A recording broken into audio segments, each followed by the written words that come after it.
Hello students, I am Krishna sir from Kumar English classes Kursela. आज हम सभी important grammar के ऑब्जेक्टिव क्वेश्चंस को देखेंगे।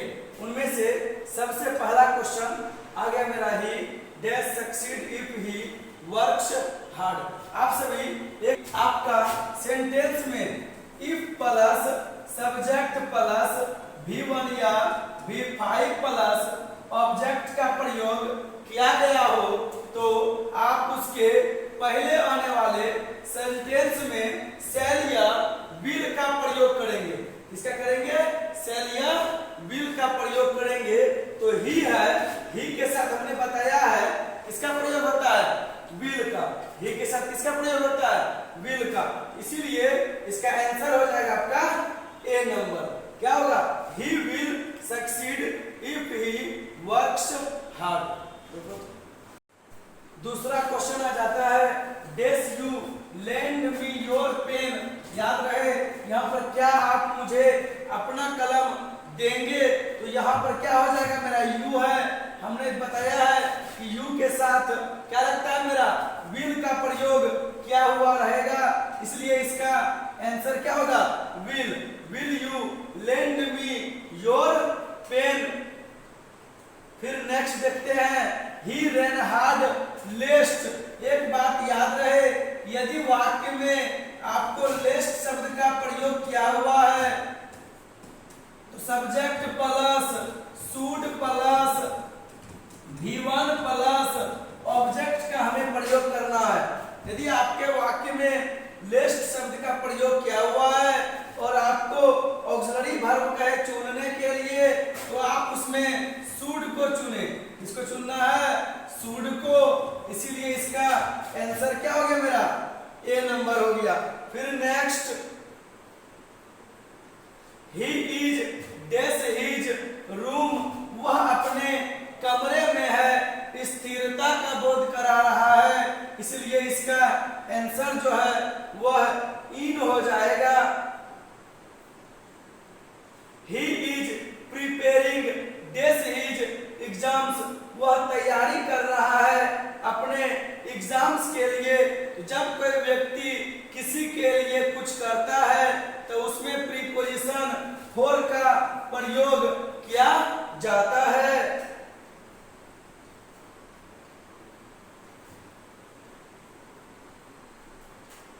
You have to write dash essay on this topic। यहाँ पर ऐसे शब्द का प्रयोग किया हुआ है और इसमें वोवेल साउंड का प्रयोग है। किसका है? इसमें वोवेल साउंड का प्रयोग किया गया है और वोवेल साउंड के पहले हमने बताया है कि एन का प्रयोग किया जाता है, इसीलिए इसका आंसर बी हो गया। Next I am reading dash novel at the moment. यहाँ पर नोवेल शब्द का प्रयोग किया हुआ है और नोवेल जो है वह मेरा कॉन्सोनेंट साउंड है। ध्यान देना है, कॉन्सोनेंट साउंड होता है और इसके पहले जो आर्टिकल हम लगाते हैं वह क्या होता है? मेरा ए होता है, इसीलिए इसका आंसर एक नंबर होगा। Next you don't go to school. Question tag में सबसे पहले हम वर्ब को लिखते हैं। यदि यह मेरा पॉजिटिव में होता है तो क्वेश्चन टैग मेरा नेगेटिव में बनता है। यदि यह मेरा नेगेटिव में दिया गया है, यदि क्वेश्चन टैग मेरा नेगेटिव में दिया गया है तो यदि सेंटेंस मेरा नेगेटिव में दिया गया है तो क्वेश्चन टैग मेरा पॉजिटिव में बनेगा। यहाँ पर डोंट शब्द का प्रयोग है किया हुआ, तो डोंट शब्द जो होता है वह डू प्लस नोट से मिलकर के बनता है, तो इसे पॉजिटिव बनाने के लिए नोट को हटा देंगे। यहाँ पर डू आ गया और इसमें पॉजिटिव देंगे तो डू यू मेरा आंसर आ जाता है। We won't be late। won't जो मेरा शब्द है, यह won't जो मेरा शब्द है, यह दो शब्द से मिलकर के बना हुआ है। will प्लस नोट हमने बताया कि यदि यह मेरा निगेटिव होगा यह मेरा पॉजिटिव कहलाता है। पॉजिटिव बनाने के लिए नोट को हटा देते हैं। यहाँ पर मेरा विल हो गया और वी हो गया। इसी के साथ इसका आंसर बी हो जाता है। नोबडी कॉल्ड, कॉल्ड यहाँ पर V2 है और V2 के लिए फिनाइट वर्ब डिड का प्रयोग किया जाता है। चूंकि यह सेंटेंस मेरा निगेटिव में दिया गया है क्योंकि इसमें नो शब्द का प्रयोग किया गया है, इसलिए यह मेरा पॉजिटिव होगा तो डिड। और यदि सेंटेंस के सब्जेक्ट के स्थान पर नोबडी, समबडी, एवरीबडी लगा हुआ रहे तो क्वेश्चन टैग के सब्जेक्ट के स्थान पर दे का प्रयोग किया जाता है। तो इसीलिए इसका आंसर जो है मेरा डिड दे, आंसर क्या हो गया did they, D number answer हो गया। अ remedy for all disease is, क्या होगा सभी बीमारियों के लिए जो रेमेडी है वह क्या होता है मेरा पेनेकी। याद रहे a remedy for all disease is panacea. Shreya has sung 3 songs. याद रहे यदि एक्टिव वॉइस में दिया गया हो सेंटेंस और आपको पैसिव वॉइस में बोले चेंज करने के लिए तो ध्यान रहे यह बात कि हैज दिया हुआ है, आपको बीन को खोजना है। हैव हैज, याद रहे सब्जेक्ट प्लस हैव या has plus V3 plus object होता है। यह मेरा एक्टिव वॉइस में कहलाता है। जब इसे हम पैसिव में बनाएंगे तो सब्जेक्ट प्लस हैव या has plus been plus V3 plus by plus object यह मेरा पैसिव में बनता है। याद रहे कि 3 सॉन्ग्स है यहाँ पर तो इसके साथ हैव का प्रयोग किया जाएगा। हैव और बीन तो 3 सॉन्ग्स हैव बीन इसमें मिला, इसीलिए इसका आंसर जो होगा मेरा वह सी नंबर कहलाएगा। Next, they had already connected him. याद रहे हेड का प्रयोग किया गया है, हमें बीन को देखना है तो क्या होगा यहाँ पर हिम का सब्जेक्ट जो है वह ही होगा। He had already been contacted, क्या है कॉन्टेक्टेड, क्या हो जाएगा इसका बी नंबर आंसर हो गया। He had already been contacted. Next, she will have many friends if she dash। याद रहे यदि आपका स्ट्रक्चर में shall या will प्लस have का प्रयोग किया गया है तो if के बाद हमने बताया है कि if के बाद हमेशा सब्जेक्ट प्लस V1 या V5 प्लस ऑब्जेक्ट का प्रयोग किया हुआ रहता है, इसीलिए सी के साथ V5 का प्रयोग होगा, इसलिए इसका आंसर ए नंबर कहलाएगा। फिर से इफ यू हमने अभी जस्ट बताया था कि यदि आपका सेंटेंस में इफ से स्टार्ट हो तो V1 या V5 प्लस ऑब्जेक्ट का हम प्रयोग करेंगे। यू के साथ V1 का प्रयोग होता है, इसलिए इसका आंसर क्या हो जाएगा मेरा wait.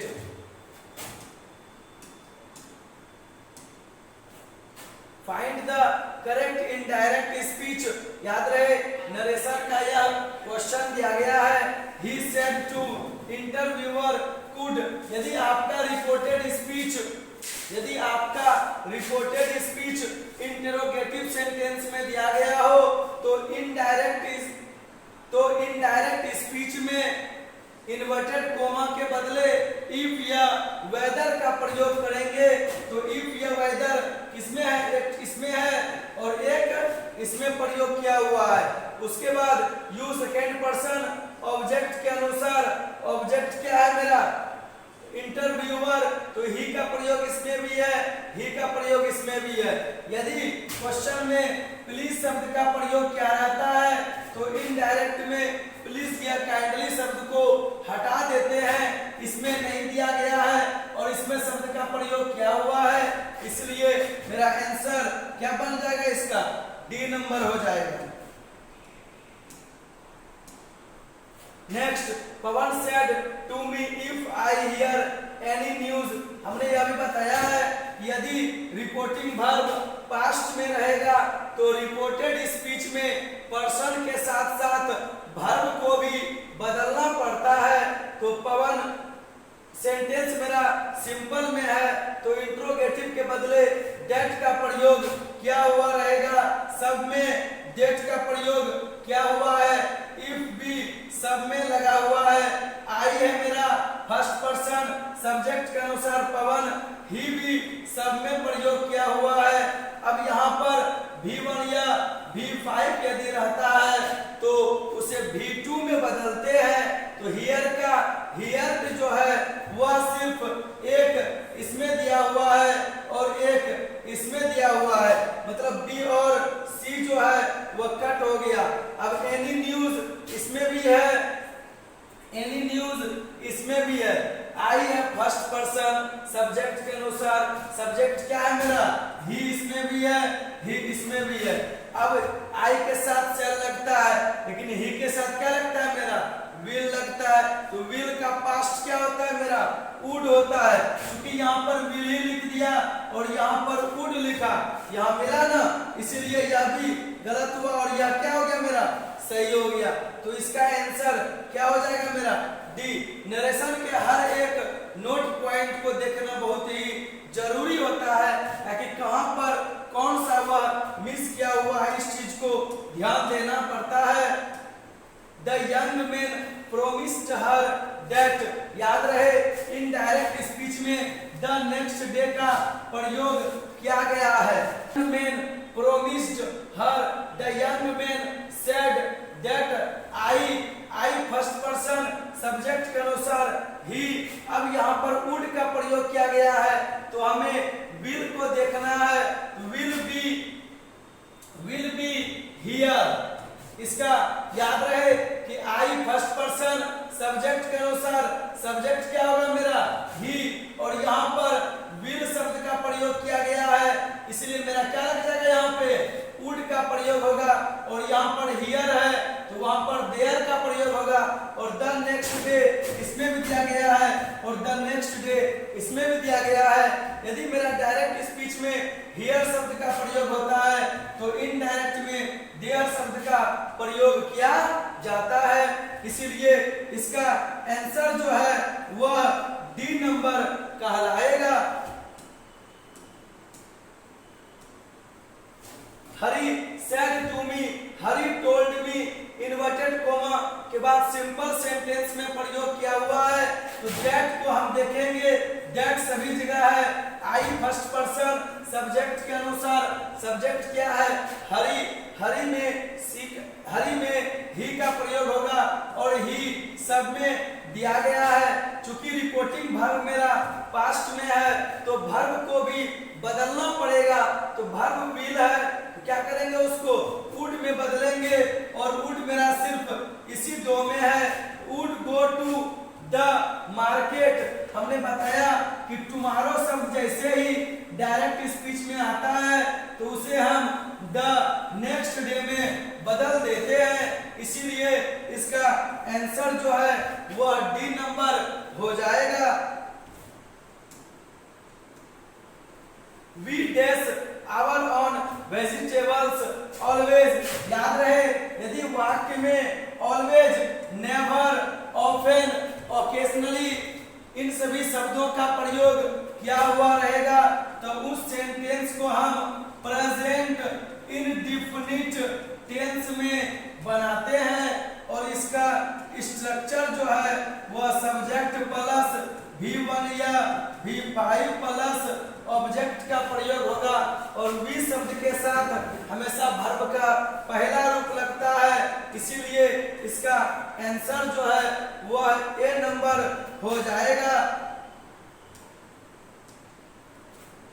Mount Everest dash the largest mount Everest, यह तो आपका सिंगुलर में दिया गया है, इसीलिए वर्ब भी जो है इसमें क्या लग जाएगा, इज लग जाएगा, singular.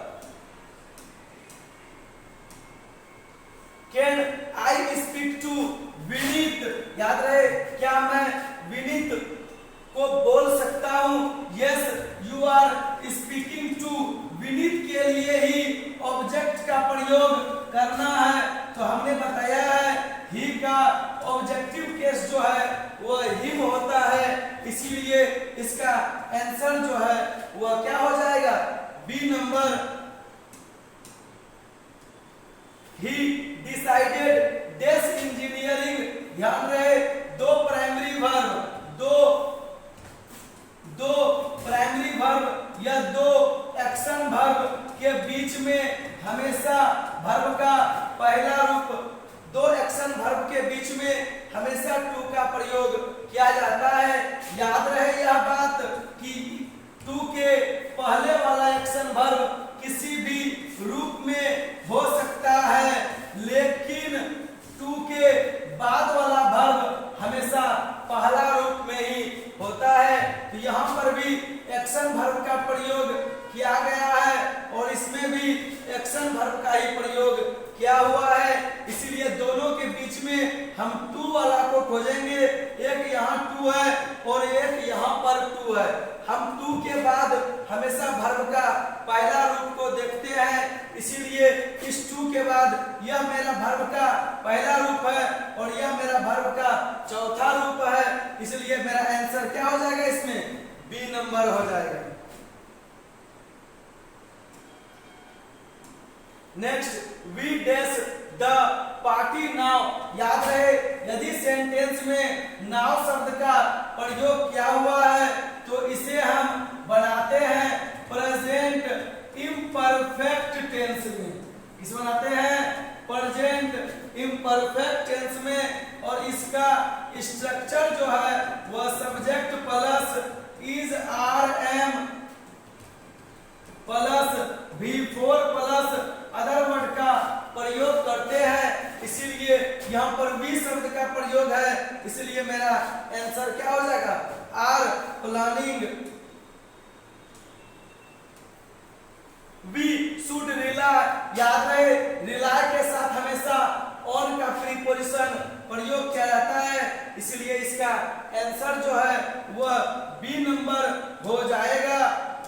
He dashed to the game when I last saw him, याद रहे जब भी subject plus V2 plus object का प्रयोग किया गया है तो उसके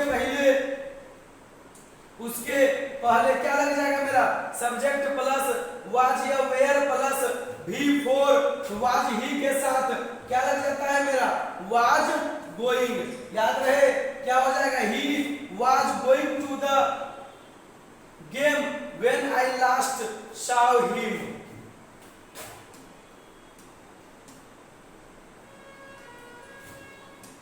साइनोनिम ऑफ स्टूपिड, स्टूपिड का अर्थ जो है वह मूर्ख होता है और इसी प्रकार इसका साइनोनिम पूछेगा तो क्या हो जाएगा, इलिटरेट, जिसे हम सभी अनपढ़ भी कहते हैं। Synonym of stupid, illiterate. Synonym of security, बहुत इजी क्वेश्चन है, साइनोनिम ऑफ सिक्योरिटी, इसका साइनोनिम जो है क्या हो जाएगा मेरा, वह सेफ्टी, क्या होगा, सिक्योरिटी का साइनोनिम, साइनोनिम ऑफ फिक्शन, याद रहे कि फिक्शन का भी हिंदी जो है वह उपन्यास ही होता है, इसीलिए उपन्यास का फिक्शन का साइनोनिम मेरा नोवेल हो जाता है, क्या हो जाएगा मेरा, फिक्शन का साइनोनिम नोवेल होगा।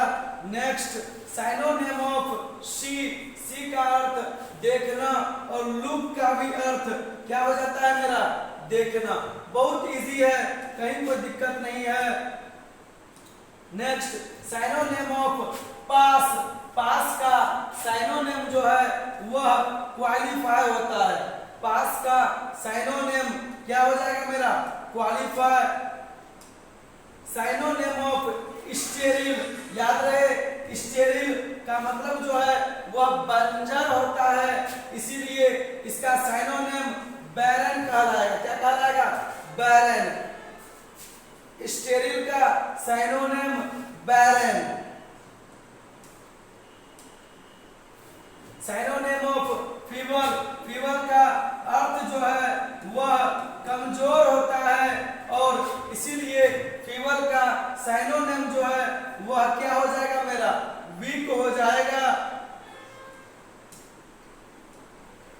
साइनोनिम ऑफ मैंडेटरी, मैंडेटरी याद रहे अनिवार्य होता है, इसीलिए इसका साइनोनिम क्या होगा मेरा? कंपल्सरी हो जाएगा। मैंडेटरी का synonym compulsory. Next anxiety, anxiety का साइनोनिम जो है वह ग्रीफ हो जाता है। याद रहे साइनोनिम का, एंजाइटी का साइनोनिम ग्रीफ हो जाएगा। Find the word just opposite sterile. हमने बताया था कि स्टेरिल का अर्थ जो है वह बंजर होता है और फर्टाइल का उर्वर होता है, इसीलिए इसका आंसर जो है स्टेरिल का ऑपोजिट वर्ड वह फर्टाइल कहलाएगा। ऑप्टिमिस्टिक, याद रहे ऑप्टिमिस्टिक का जो है साइनोनिम वह होपफुल कहलाता है। टिमिड, टिमिड का साइनोनिम कोवार्डली हो जाता है। टिमिड का साइनोनिम कोवार्डली हो जाएगा। इसको अच्छा से याद कर लेना है। बारबेरियन, इसका अर्थ जो है गवार होता है और सभ्य होता है, और इसका साइनोनिम अनसिविलाइज्ड कहलाएगा। याद रहे बारबेरियन का साइनोनिम अनसिविलाइज्ड कहलाता है। फेथ, फेथ याद रहे फेथ का जो है साइनोनिम वह क्या हो जाएगा? बिलीफ हो जाएगा। क्या हो जाएगा? फेथ का साइनोनिम बिलीफ हो जाएगा। बैटल, बैटल का साइनोनिम फाइट होता है। याद रहे कि बैटल का साइनोनिम फाइट होगा। मेरे, ध्यान देना है कि मेरे का भी अर्थ जो है वह सिर्फ होता है, और इसका साइनोनिम जो है वह क्या होगा मेरा? वर्ली हो जाएगा। स्टूपिड, स्टूपिड का मूर्ख होता है, और सिली का भी मूर्ख ही होता है, इसलिए स्टूपिड का साइनोनिम सिली कहलाएगा। फॉल्स, फॉल्स मतलब असत्य होता है, इसका साइनोनिम अनट्रू कहलाएगा। ट्रियम्फ, ट्रियम्फ का अर्थ जो है वह विजय होता है, और विक्ट्री का भी अर्थ क्या होता है मेरा? विजय होता है, इसलिए ट्रियम्फ का साइनोनिम विक्ट्री कहलाएगा। एडवर्सिटी, एडवर्सिटी जो है इसका हिंदी दुर्भाग्य होता है, इसीलिए इसका साइनोनिम जो है वह मिसफॉर्च्यून कहलाएगा। रिबेट, रिबेट का अर्थ जो है वह छूट होता है, इसे हम डिस्काउंट कहते हैं, इसलिए रिबेट का साइनोनिम जो है मेरा वह क्या कहलाएगा? डिस्काउंट होगा। साइनोनिम ऑफ कंसील, याद रखना है कंसील मतलब छिपाना होता है, उसी प्रकार हाइड का भी अर्थ क्या होता है मेरा? छिपाना होता है, इसीलिए कंसील का साइनोनिम मेरा हाइड कहलाएगा। Give the antonym of military, याद रहे मिलिट्री का एंटोनिम जो है वह मेरा सिविल कहलाता है। क्या कहलाता है? सिविल। और अधिक सारा क्वेश्चन को देखने के लिए आप सभी इस चैनल को सब्सक्राइब करें और अधिक से अधिक शेयर करें